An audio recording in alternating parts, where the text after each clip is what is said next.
Hello, James Hands here on Christmas Day, wishing you a wonderful festival. And I wanted to speak with you about the deeper meaning of Christmas on this special day. We all know the Christian festival of Christmas, celebrating the birth of Jesus 2,000 years ago and everything that went along with that. And that's a beautiful festival in its own right.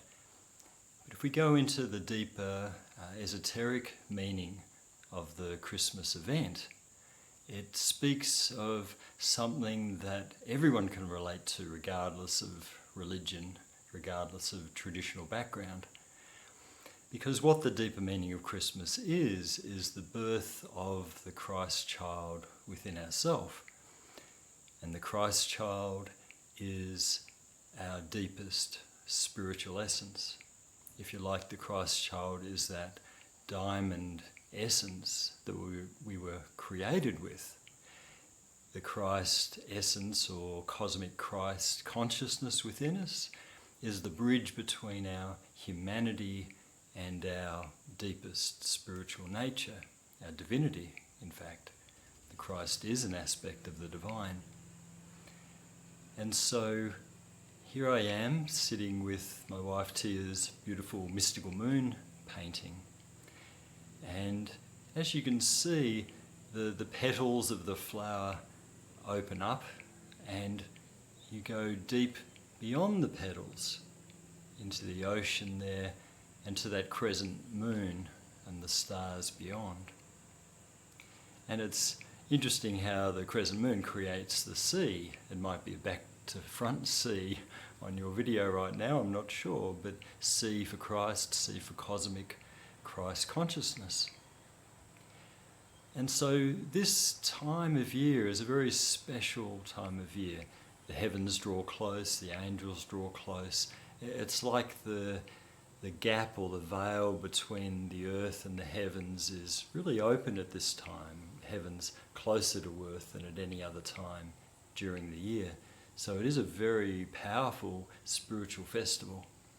And so at this time, if we tune in, if we go into stillness, rather than into the busy Christmas rushing around that we all tend to get caught up in, and really find a moment at this time to drop in, to go into the stillness, to go into the peace, to go into the calm, to venture beyond the petals, however beautiful our life might be, but to go beyond the mundane, beyond our human, and venture into that world beyond. And there we find our Christ child being born within our heart of hearts. The birth of that divine essence that is within all of us, everyone, regardless of background. And the heavens attend the birth. The angels are there. The angels turn up. The stories of the shepherds and the wise men, all these beings turn up to honour this process, because the essence of what we are as humans is divine.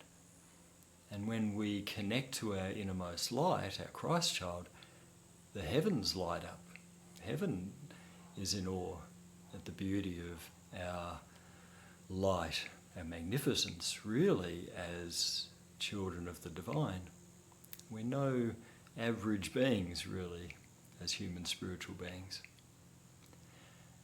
And so the angels attend this birth, the heavens open up, and our first job is to nurture this beautiful, divine Christ child born within us. And that does ask us to be still. It does ask us to slow down, to drop in, to reflect, to be quiet, to get grounded, to create a nursery for that still, small voice of the soul, of our spirit, of the Christ to be heard, just like we would with a human baby, creating a peaceful, gentle nursery space for that baby.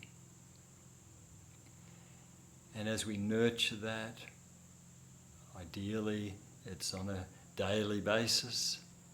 It's a regular thing. It's an ongoing thing because, as we all know, the Christ child can get covered up again. The petals of our human life, the petals of our busy human existence and the ego that goes with that can absolutely close in and drown out the light, can drown out that still voice of the Christ within us.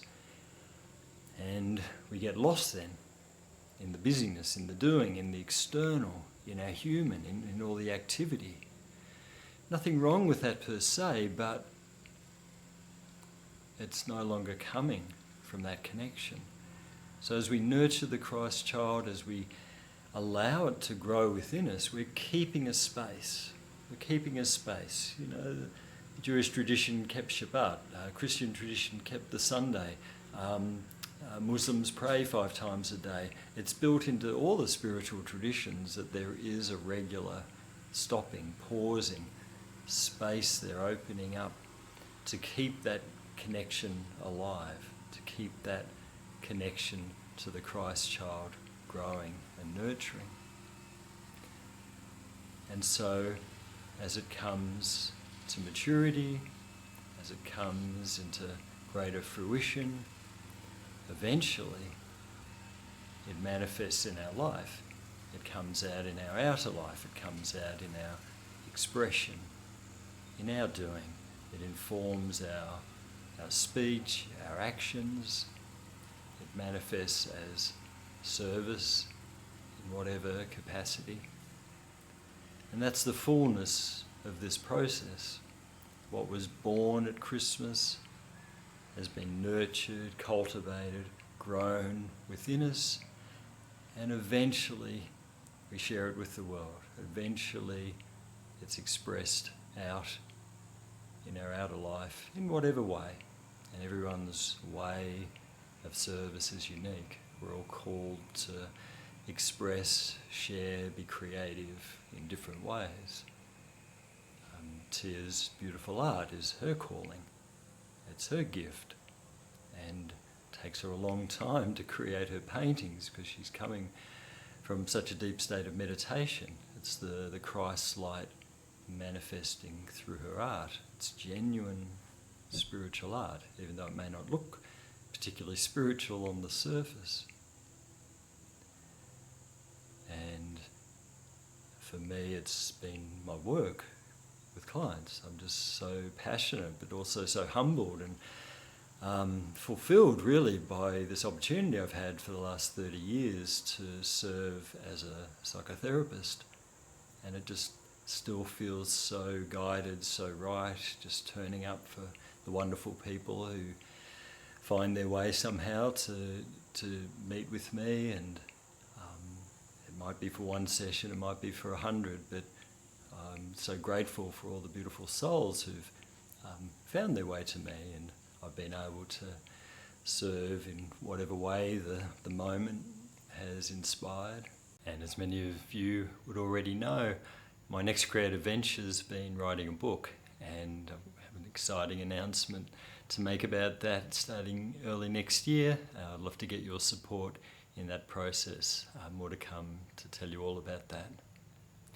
But for now, just wishing you a peaceful Christmas and a wonderful, restful time of welcoming in your Christ child. And I look forward to connecting with you over the summer and into the new year. Okay, God bless.